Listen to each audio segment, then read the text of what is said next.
So initially, I thought I'd do a review for the final chapter, but I figured it would be more appropriate to do an impression of the final chapter and the series as a whole because when you have a show that you've either read a series that you read for manga or a show that you watch, reviewing the end, it kind of it kind of spoils the experience because you're just doing a regular review and focusing on that one thing, as where with this being more of an impressions video, it's pretty much me going through the journey as a whole of what Soul Eater means to me, and of course if you have any impressions, put them below, favorite moments, favorite characters, things like that.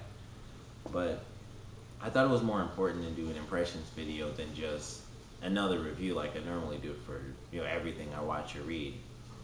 But the final chapter of Soul Eater, of course, very sad to see it go, but also happy at the same time. It had its conclusion. The creator, he made a series and he was able to make something, so popular that he was able to end it the way he wanted to.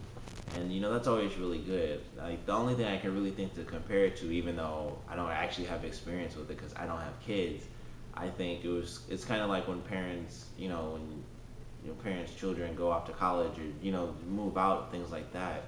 It's sad for parents, but they're happy because it's just natural progression. And it's kind of like that when you end a series or you um, watch or read the end of a long series that's been a part of your life. That's kind of how I feel. Like I'm happy. Like the journey was great and the ending was good, but it's still sad because it ended. So overall, like I love Soul Eater. It, like instantly became my favorite manga once I started to read it, and I actually got into it because of the anime. And before I actually got into the anime, I'd see all the characters and stuff, and the one I recognized most was Death the Kid, and I got the jokes about the symmetry and things like that.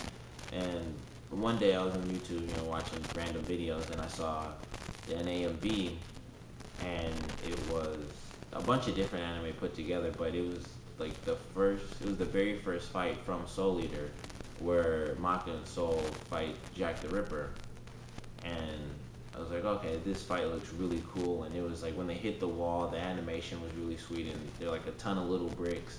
And I always love to see that in anime where everything's like highly detailed. Like if you've ever seen the movie Akira, like I love when things are like that because you know I just love that really high attention to detail in anime because we don't really get that too much because it is pretty expensive to just have like someone punches a wall and like all these tiny little particles come out, but they had that in the first episode, and that's really what caught my attention. So I was like, all right, let me see what anime this is, and it was Soul Eater. And like the whole series is actually on YouTube. So I watched it on YouTube. I saw the first episode. I was like, this is really cool. Watched the second episode. That Black Star, who instantly became my favorite character in like any anime or manga, and he's like just definitely like my favorite ninja character ever. And so I saw that. Then I saw kids episode. And from there, I just kept watching. I like flew through the series, and once I finished it, I instantly went to read the manga because I was like, I have to see how this ends, and I figured out where the anime separates from the manga and went and read through. And if you haven't read Soul Eater, but you've seen the anime, I would definitely advise you to check out the manga. For one, I mean obviously the manga is the complete story, so you get the whole thing. But you know, other than it being the whole story, it's actually really different from the way the anime ends because they had to change, so much. And it's actually a better experience to watch the anime first because of what they changed, and then you can go and experience the actual story.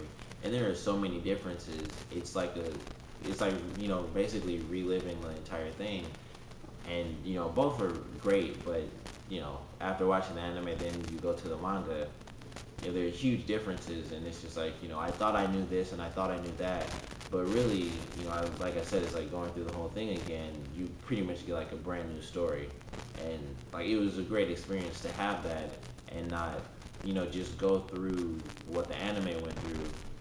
and then go past that. It was pretty much a brand new experience. So I love that for sure. But like I got into the manga, I flew through that too until I caught up. So maybe for the past, I think it was, you know, I don't know, maybe past 6 months or so, 6 or 7 months. I've actually been reading it like everyone else, and I finished reading like last night because we're at the site that I normally read on. I was like, okay, they normally take a couple of days, but I guess for this one they probably had it up maybe the next day because it's the final chapter. But they had it up, and of course I read it like 1 o'clock in the morning because it was there. I was like, I have to read it, and like I played the opening, or I played the second opening from the anime because that's my favorite anime opening song, and plus it's from Soul Eater. So fortunately, I did love the songs in the anime, so I played those while I read the final chapter. But like how the chapter went, as far as my expectations versus what happened. Like I thought that there would still be, like another fight. I figured, the main characters, Maka and Black Star and Kid. I figured they would end up, fighting the Kishin like one last time. I thought maybe Corona and the Kishin would sort of have their own little inner duel, but the Kishin would ultimately come out on top, and then they defeat the Kishin permanently and kind of separate the Kishin from Corona. And it's kind of sad that they couldn't do that or that they didn't, because it would just be nice to have that happy ending, but it's not. It doesn't always have to be that way, and it's not. And I actually appreciate how it ended because initially it was kind of like it feels like a cliffhanger, but at the same time it's not, because you have like Noah with all the separate forms, which I believe are him separated into like the seven deadly sins, like when he had all the characters trapped inside the book. I believe that's what happened to him. And his subordinate, whose name I can't remember, the little W smile thing I thought was really funny because I'm like, oh, he's gonna smile, and it was just a W, and it looked so weird. But like it seems like it's sort of a cliffhanger, but it's actually final because they don't really have any powers anymore, and like they don't have the Book of Eben, and so Noah separated into the different forms, and obviously, like his subordinate, he pretty much lives to serve Noah. So their little story did wrap up, even though it seems like it didn't. Because in my head it was just like kill all the bad guys and then that's the end. But it doesn't have to be that way. When you defeat the bad guys, you don't have to just kill everybody off. So I like that it didn't happen that way, and it was really interesting, like how the moon was covered, and they don't really know if things are gonna permanently stay that way and the Kishin will be trapped, or if the Kishin will actually escape again. And I actually like that for the story as well. Like everything seems calm, They like this. They defeat the Kishin because of Corona's help, and unfortunately, Death passes on because Kid became a full Shinigami, and so people are sad, but at the same time they're happy because even though Death passed away, the natural progression. That's just how it had to be, and like I enjoyed that everyone had their little moments after the main battle, like Kid being at the ceremony and Black Star still training, and he has like the scar across his face now, so he has the one on his arm from Mifune, and now he has the one across his face from the Kishin, where it looked like his face was like almost chopped off. In I think it was the chapter before this one, and it's like his face was just all messed up, or it might have been like 2 chapters ago. But now he has 2 scars from like super important battles, and everyone calls him the Bushin now because he's like a demigod after what the Kishin told him. So I'm sure he goes around like call me that because that's how powerful I am. So that's kind of cool that he has that.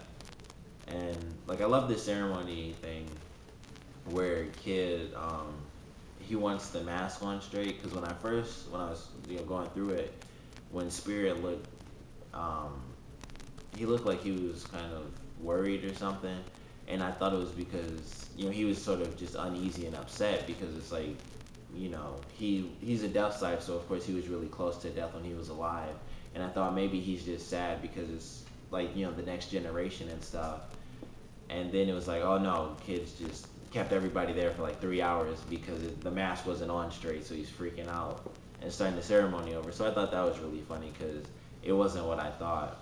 And also something else that was really funny was like there was a huge focus on boobs, which is just silly to me. But it was I thought it was so funny. And when Maka first did that with Marie, I thought that it was actually like the Kishin in disguise for some reason. But it turns out, she's having a baby, which was really cool, her and Stein. And I thought like there could be a whole series with just Marie, Stein, and like Spirit, and Spirit's just trying to like save the baby all the time. It's like, all right, you can't dissect them, so I'll babysit for like a year or something silly. But like they're having a baby, so that's kind of cool. And just next generation type of stuff. And I love how it ended. Of course it went down to Maka and Soul, and like I love the part where Soul was actually playing the piano at the ceremony. I thought that was kind of cool. But at the end where they're Maka and Soul are talking, she says, we're gonna show the Kishin and the world, our soul resonance, pretty much, to pretty much say that, no matter what happens, we're gonna be here to fight and protect the planet. And I thought that was a great way to end it. Like a lot of like I read some comments and stuff after that. People were like, why didn't Mach and Soul end up together? I never really thought they would. They always just seem like friends. I think it would be kind of weird if they actually ended up together. Like I could see if they had like a kiss or something, and it was just like a friend kiss. But I think it would actually have been weird, to me personally at least, if they ended up together, because there never seemed to be any sort of romantic interest between like any of the characters aside from Marie and Stein. And I love the way it ended. I thought there was gonna be some fights and stuff, but it was like no, it's actually solved. Corona did save everything, and they just have to live out their lives pretty much with the black moon now, since it's covered in darkness. And I guess kind of hope that the Kishin doesn't ever break out. But if there is a new series like set in the future, I think that could be interesting too. And who knows, we might actually get that because of how it ended. It could easily start over, or just anything could happen. I mean, who knows? Like, unless you know the actual inner workings of what's going on with Soul Eater and the company and stuff, you'd assume this is the end of the series, and that would be great. And even if it did, even if there was like, I don't know if it would be called Soul Eater 2, I don't know. But a new Soul Eater series aside from Soul Eater Not, which is like I think it's more comedy based. I haven't read it yet, but I think it's more comedy based, and I'm not sure. I think it's before Soul Eater or in between or something like that. I don't know, but if it was like one after Soul Eater, I still think it would be like fantastic. It doesn't have to be like, just because this ended and there was a new one, it doesn't mean that this ending doesn't mean anything. It's just the ending to that set story. It was kind of like how Naruto ended, and then there's Naruto Shippuden. It's different. It's just a natural progression. But overall, I loved how it ended. It was really calm, and of course it had its funny moments. Like all the stuff about Boost was just really silly, and it was just enjoyable to think about it. Everything I've seen from the show, all the games and toys and stuff. A lot of the games we didn't really get, but they've made games. There's actually one on the Wii, but games and the show, which I have on Blu-ray. Actually, I love the show, so I bought it. And just the whole experience going through, it was a great journey. And whenever I finish a manga, and this is actually only, I guess, the third or fourth I've ever really finished. Like the last one was Bakuman. Like what I do on the last page, I generally, I read it and then I kind of just look at it, and I just reflect on, the journey up to this point. And like I love the journey for Soul Eater, just like I did with Bakuman. If you haven't read that, you should definitely check it out. There's an anime for it too. But for Soul Eater, I thought about the whole journey, loving the anime.